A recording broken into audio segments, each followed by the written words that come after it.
अंदर जो बैठी है वो अगर मायरा है तो फिर ये लड़की कौन है? और अगर ये मायरा है तो कमरे में कौन है? दो मायरा कैसे हो सकती है? और मायरा की जान किसने ली? अभिषेक की सांसें गले में ही अटक गई। उसकी आंखों में खौफ साफ दिख रहा था।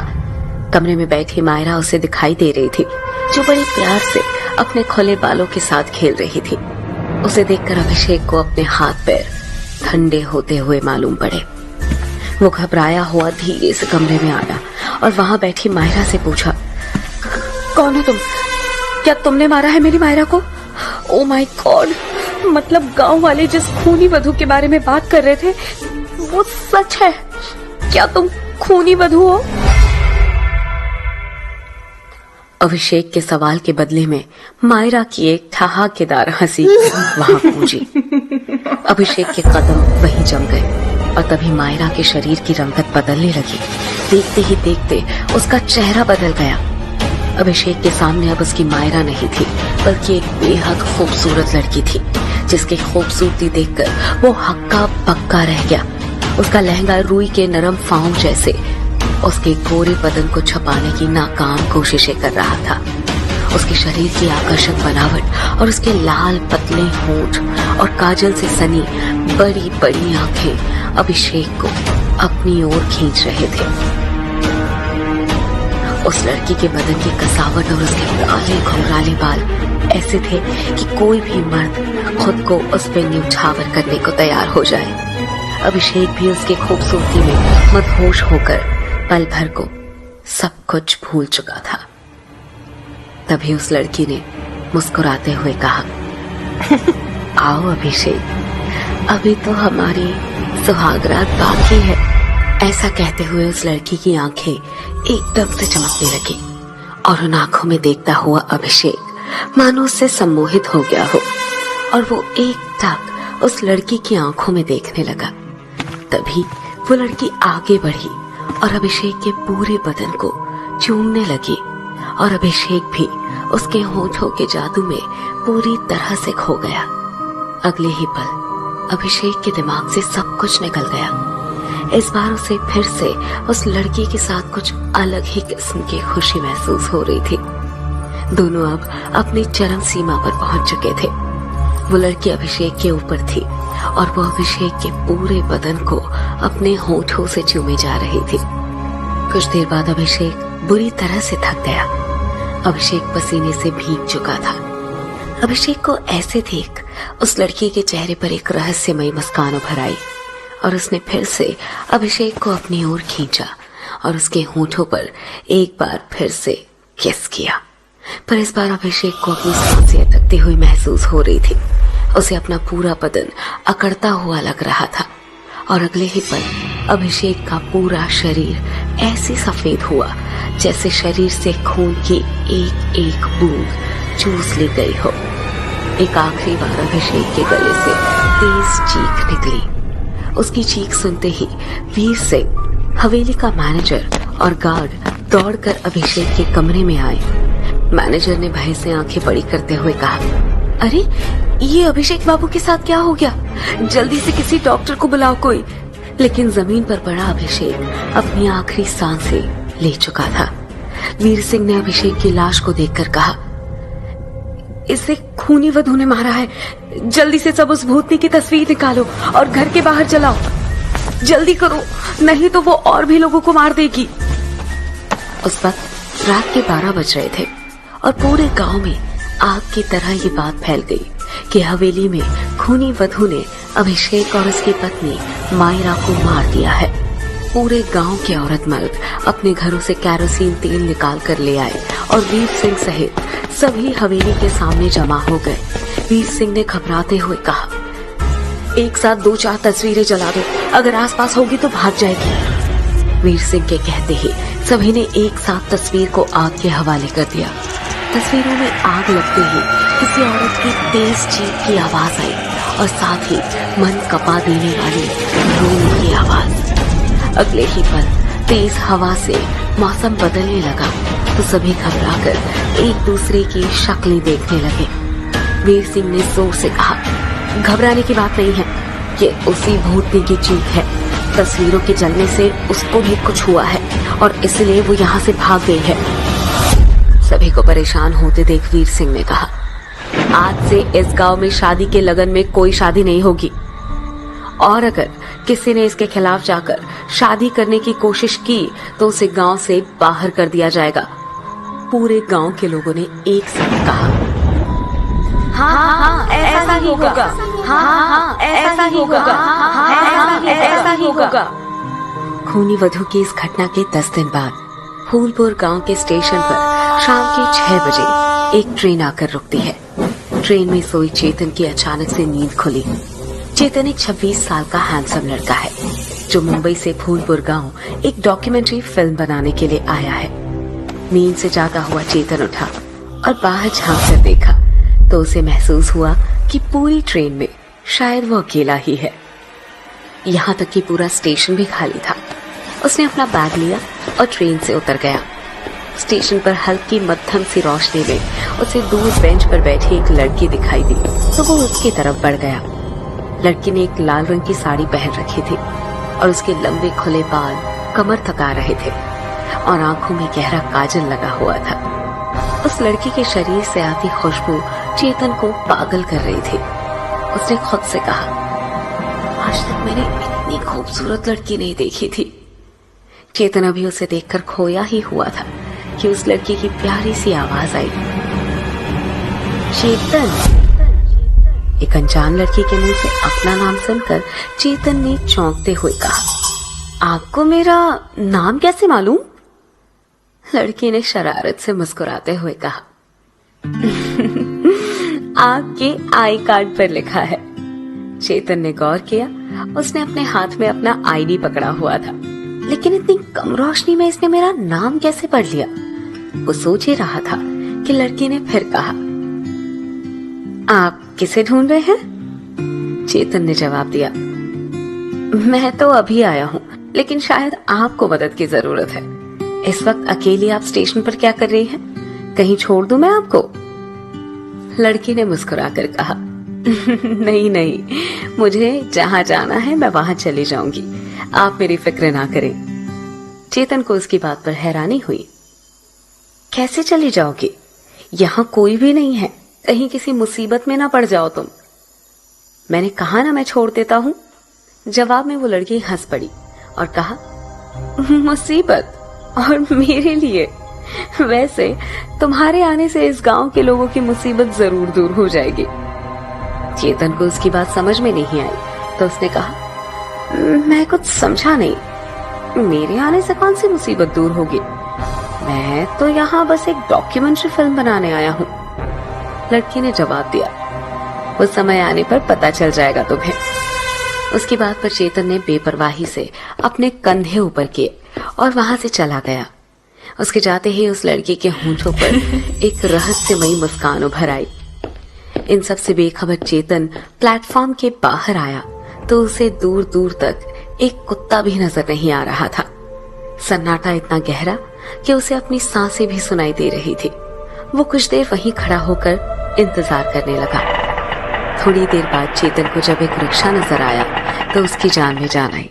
वो दौड़कर रिक्शा वाले के पास गया और बैठते हुए कहा, चलो भाई, अजीब जगह है ये, एक परिंदा भी नजर नहीं आ रहा यहाँ तो। चेतन की बात सुन रिक्शे वाले ने कहा, भैया आपको एक सलाह दे रहे हैं, आइंदा सूरज ढलने के बाद ना कभी गांव में ऐसे मत निकलना। वो तो हम कुछ काम से आ गए थे इस तरफ, इसलिए आपको मिल गए, नहीं तो एक आदमी नहीं मिलता। और वैसे भी हमने अपने पास उस भूतनी को भगाने का कवच भी रखा है। भूतनी? कौन सी भूतनी भाई? चेतन ने हैरानी से पूछा। रिक्शे वाले ने जवाब में धीरे से कहा, वो कहा है ना कि इस फूलपुर गांव में खूनी वधू का खौफ है, जो पहले गांव के मर्दों के साथ ना जबरदस्ती सुहागरात मनाकर उन्हें अपनी हवस का शिकार बनाती है और फिर उसे मार डालती है। पूरा गांव इस बात को जानता है और खास कर शादी ब्याह के लगन के समय कोई शादी करे तो वो पक्का गया जान से। चेतन ने मजाक में कहा। अच्छा, तो इस खूनी वधू को देखा है किसी ने? इस पर रिक्शे वाले ने जवाब दिया, वो कहा है ना भैया, देखा तो नहीं है हमने, लेकिन उसकी तस्वीर को गांव के सारे मर्द अपने साथ रखते हैं। कहते हैं कि जब कभी वो भूतनी आसपास में हो तो उसकी फोटो को जला देने से वो भाग जाती है, समझे भैया? अच्छा, भूतनी की तस्वीर रखते हो तुम लोग? ऐसी कौन सी भूतनी है, जरा मुझे भी तो दिखाओ उसकी तस्वीर, चेतन ने हंसते हुए कहा। रिक्शे वाले ने जेब से एक स्केच वाली तस्वीर चेतन को दी तो तस्वीर देखते ही चेतन बुरी तरीके से चौंक पड़ा। उसने गुस्से में कहा, अरे ये क्या मजाक है? एक जिंदा लड़की को तुम लोग भूतनी कह रहे हो? इतनी खूबसूरत लड़की की स्केच बनाकर उसे चुड़ैल बता रहे हो? शर्म नहीं आती तुम्हें? अभी स्टेशन पर मिला था मैं इससे, बातें भी की मैंने, और तुम इसे खूनी वधू कह रहे हो? चेतन की बात सुनकर रिक्शे वाले ने एक झटके में ब्रेक मारा और चेतन को घूर कर कहा, अरे भैया क्या कह रहे हैं आप इससे कैसे बात कर सकते हैं? ये तो सालों पहले मर चुकी है और ये भूतनी जिसको भी दिखती है वो जिंदा नहीं बचता। रिक्शे वाले की बात पर चेतन पूरी तरह से हिल गया और खुद से कहा, तो क्या वो वाकई में खूनी वधू थी, एक भूतनी? अगर ऐसा ही है तो उस चुड़ैल ने मेरी जान क्यों नहीं ली? ये रिक्शा वाला ना पक्का पागल है, कुछ भी बकवास किए जा रहा है। चेतन को उसकी सोच में डूबा देख रिक्शे वाले ने कहा, भैया जी जाना कहाँ है आपको, किससे मिलने आए हो यहाँ पर? चेतन ने अपने फोन पर देखते हुए कहा, काल भैरव मंदिर जाना है। चेतन के मुंह से काल भैरव मंदिर का नाम सुनते ही रिक्शे वाले ने एक बार फिर ब्रेक मारा और हैरानी से कहा, भांग खाकर आए हो का भैया? पहले कहते हो कि भूतनी से बात किए और अब कह रहे हो कि काल भैरव मंदिर जाना है, वो भी रात के वक्त। इंसान ही हो ना या कोई आत्मा हो? रिक्शे वाले की इस बात पर अब चेतन को भी गुस्सा आ गया। उसने रिक्शे से उतरते हुए कहा, बहुत कर लिए तुम बकवास, तब से बिना सिर पैर की बातें किए जा रहे हो, तुम रहने दो, मैं खुद चला जाऊंगा जहाँ जाना है। चेतन ने बैग संभाला और अपने फोन का मैप ऑन करके मंदिर की ओर चल पड़ा। रिक्शे वाले के चेहरे पर परेशानी साफ नजर आ रही थी। उसने सोचते हुए कहा, इस आदमी के साथ कुछ तो गलत है, और अगर नहीं है तो अब जरूर होगा। दूसरी ओर चेतन मैप के बताए रास्ते पर चला जा रहा था। शाम के 7 बजे ही गांव में इस कदर सन्नाटा था जैसे कि रात के 1 बज रहे हो। चेतन कुछ दूर पैदल चला था कि उसे मंदिर दिखाई देने लगा। वो जैसे ही मंदिर के गेट पर पहुंचा, एक आदमी ने उसे रोकते हुए कहा, आहा जा रहे हो भैया इस वक्त? चेतन ने कहा, मंदिर जा रहा हूँ, इस वक्त दर्शन तो नहीं करूंगा, पर अंदर ही सुबह होने का वेट कर लूंगा। आप मंदिर के पुजारी हैं? चेतन ने कहा तो उस आदमी ने अपना परिचय दिया, हमारा नाम वीर सिंह है, हम इस गांव के सबसे समझदार आदमी हैं और समझदार होने के नाते ही तुम्हें कह रहे हैं कि रात के वक्त मंदिर में जाना मना है। चेतन पहले से ही रिक्शे वाले की बात से परेशान हो चुका था और अब इस वीर सिंह की बात पर उसने झल्लाते हुए कहा, यहाँ सब पागल है क्या? कोई कहता है रात में भूतनी घूमती है, रात में मत निकलो, तुम कह रहे हो रात में मंदिर मत जाओ, मतलब यहाँ चल क्या रहा है? चेतन की बात पर वीर सिंह ने इधर उधर देखते हुए कहा, बात तो 100% सच है, गांव में खूनी वधू की आत्मा घूमती है। हम तो अपने घर को जा रहे थे तो तुम मिल गए हमें, और रहा सवाल मंदिर का, तो इस मंदिर में रात के वक्त जो कोई भी अंदर गया है ना, वो जिंदा बाहर नहीं आया है, इसीलिए मना कर रहे हैं। बाकी तुम लग रहे हो शहर के, तो खुद ही समझदार होंगे, जान प्यारी है तो लौट जाओ, कहीं पड़ गए ना मुसीबत में तो वीर सिंह नहीं आएगा बचाने। चलो चलते हैं हम, जरूरत होगी तो पास ही में घर है हमारा, नीले रंग का है, दरवाजे पर एक चप्पल लटकी है हमारे, चले आना। अपनी बात कहकर वीर सिंह तो वहां से चला गया, लेकिन चेतन को हड़बड़ी थी। उसने खुद से कहा, मैं नहीं रुक सकता सुबह तक, मुझे जल्द से जल्द अपनी डॉक्यूमेंट्री फिल्म शूट करके इस अजीब से गांव से वापस जाना है। और कल रुक भी गया तो भी तो फिल्म तो रात के वक्त ही शूट करनी है मुझे, इसलिए ये काम आज ही खत्म करना होगा और सुबह की ट्रेन से मैं वापस चला जाऊंगा। मन में सोचकर उसने अपने आसपास देखा और जब उसे कोई भी नजर नहीं आया तो वो मंदिर के विशालकाय लकड़ी के दरवाजे के पास पहुंच गया। चेतन ने ऊपर से नीचे दरवाजे को देखा तो उसकी ऊंचाई यही कोई 15 फीट के करीब थी। दरवाजे पर लोहे की कुंडी लगी हुई थी और पास ही एक बोर्ड रखा हुआ था जिस पर लिखा था शाम के बाद मंदिर में प्रवेश वर्जित है। चेतन ने बोर्ड को हटाकर एक साइड रखा और दरवाजे के ऊपर लगे भारी भरकम लोहे की कुंडी को दोनों हाथों से पकड़कर खोला। कुंडी के खुलते ही एक हल्की सी आवाज के साथ मंदिर का मेन गेट खुल गया। चेतन ने मंदिर के भीतर प्रवेश किया और अंदर से दरवाजे को बंद कर दिया। मंदिर के भीतर गहरा अंधेरा था। सन्नाटे को चीरती हुई बस पेड़ के पत्तों की आवाजें आ रही थी। उसका मन एक पल को सहम गया। उसने बैग के हैंडल को कसकर पकड़ा और मोबाइल के टॉर्च की रोशनी में आगे बढ़ गया। मंदिर का प्रांगण खुला हुआ था जिसके ठीक बीचों बीच एक विशालकाय बरगद का पेड़ था। काले पत्थरों से बनी जमीन और मोटे मोटे ऊंचे नक्काशीदार खंभों से लगे दीवार मंदिर के प्राचीन होने का सबूत दे रहे थे। उसने अपना कैमरा ऑन किया और चारों तरफ शूट करने लगा। आगे बढ़ने पर उसे मुख्य मंदिर दिखाई दिया। चेतन ने अपने जूते उतारे और मुख्य मंदिर के भीतर आया। मंदिर के भीतर कई छोटे बड़े पीतल के घंटे लगे हुए थे। सामने ही भैरव बाबा की बड़ी सी मूर्ति स्थापित थी। काले रंग के पत्थर से बनी मूर्ति अंधेरे में भी चमक रही थी। मूर्ति में काल भैरव बाबा की आंखों में नीलम जड़े हुए थे और सर पर चांदी का छत्र लगा हुआ था। चेतन ने इससे पहले कभी भी काल भैरव बाबा के दर्शन नहीं किए थे। मूर्ति को देखकर वो थोड़ा सहम गया। उसने जल्दी से चारों तरफ कैमरा घुमाया और प्रणाम करके बाहर निकल गया। अभी वो मुख्य दरवाजे से बाहर आया ही था कि तभी उसकी नजर सामने एक और दरवाजे पर गई। दरवाजे के बाहर एक बोर्ड लगा था जिस पर लिखा था गर्भगृह स्थान, अंदर जाना सख्त मना है। क्या छिपा है काल भैरव के गर्भगृह के अंदर और क्या होने वाला है चेतन के साथ, जानने के लिए सुनते रहिए खूनी वधू, सिर्फ पॉकेट एफएम पर।